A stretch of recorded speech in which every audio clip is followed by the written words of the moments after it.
Welcome to English Every Day, the place that helps you improve your English skills every day.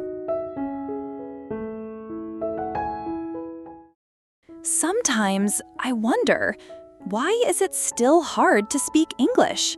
I've studied for years, I've memorized hundreds of words, I've watched videos, read grammar books, listened to music, and done all the things people say I should do. But when I try to speak, something strange happens. My brain feels slow. I know what I want to say, but I can't find the words. I feel nervous, I feel stuck. I try to think in my own language first and then translate into English, but it doesn't work. The words don't sound natural, the sentences feel broken, and my mouth just stays closed. Does this happen to you too? If it does, you're not alone. Many English learners feel the same. You learn, you practice, but speaking still feels like the most difficult part. And sometimes it makes you feel like you're not good enough. But the truth is, you are not the problem. The method is. You see, for a long time, I thought I needed more vocabulary, or more grammar, or maybe I just needed to talk more. But the real problem was deeper than that. It was not about what I knew. It was about how I thought. I was still thinking in my own language.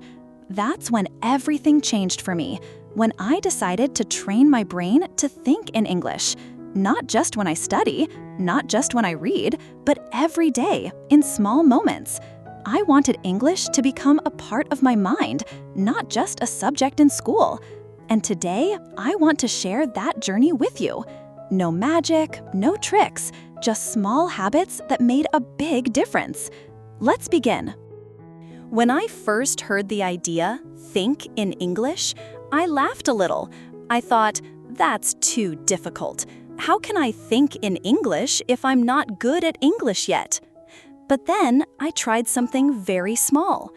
One morning, when I opened my eyes, I said to myself, I'm tired. That's all, just 2 words.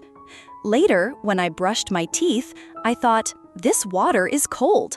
Again, a short sentence. No grammar rules, no perfect structure, just simple, quiet thoughts in English.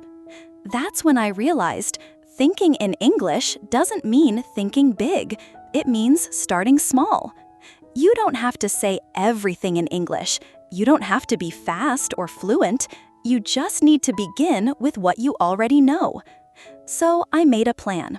I told myself, every day I will think 1 or 2 short thoughts in English. It could be anything. I'm hungry. It's sunny today. I don't want to work. Where is my phone? These were small, personal thoughts. Nobody heard them. Nobody corrected them. But they were important because they were mine and they were real. At first, it felt strange. My brain wanted to go back to my own language. I had to stop and search for the words. I made mistakes. I forgot things. But I didn't stop because I knew this was a new habit, and new habits take time. Little by little, my brain started to accept English as a way to think, not only to speak, not only to write, but to think. And when that happened, something inside me began to change. I was no longer just a student of English. I was someone who lived with English, in my thoughts, in my routine, in my everyday life.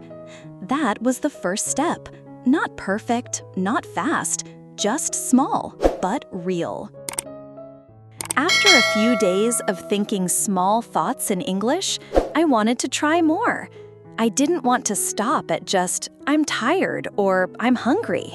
I wanted English to live with me in my actions, in my plans, in my little routines. So I started doing something new. I used English to talk to myself. Not out loud, just in my head. When I walked to the bus stop, I thought, it's cold today. I forgot my gloves. I hope the bus is not late. When I cleaned my room, I told myself, I need to throw away these papers. My desk is a mess. It felt strange in the beginning, but day by day, it became more natural. English was no longer something I waited to use in class. It became part of how I moved, how I thought, how I lived. Then I tried something else. I started writing short notes in English. Nothing special, just small things like buy bread and coffee, meeting at 10 a.m., call mom after dinner. Later, I began writing short journal entries before bed. I wrote simple sentences about my day. Today was a hard day. I felt tired at work. I talked to a new friend. She was kind. I didn't finish my tasks, but tomorrow is a new chance. I didn't worry about mistakes. I didn't care if the grammar was perfect. I just wanted to make English a part of my daily life. You see, I realized something. Learning English is not only about studying.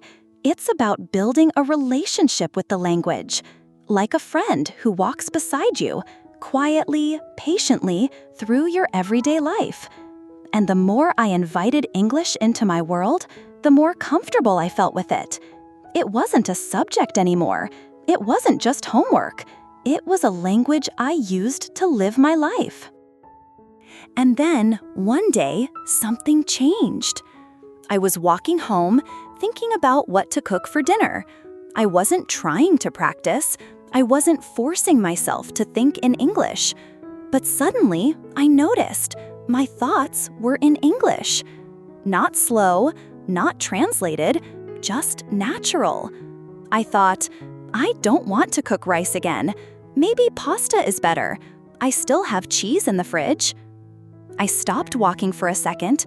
I smiled because I realized English was no longer a second language in my mind. It was just language, my language. Of course, I still make mistakes. I still learn new words. I still forget some things. But now, I'm not afraid. I don't feel like a stranger to English. I feel close to it. And this is what I want to tell you, my friend. You don't need to wait for perfect grammar. You don't need to know every word. You don't need to speak like a native speaker. You just need to start, small, honest, and consistent.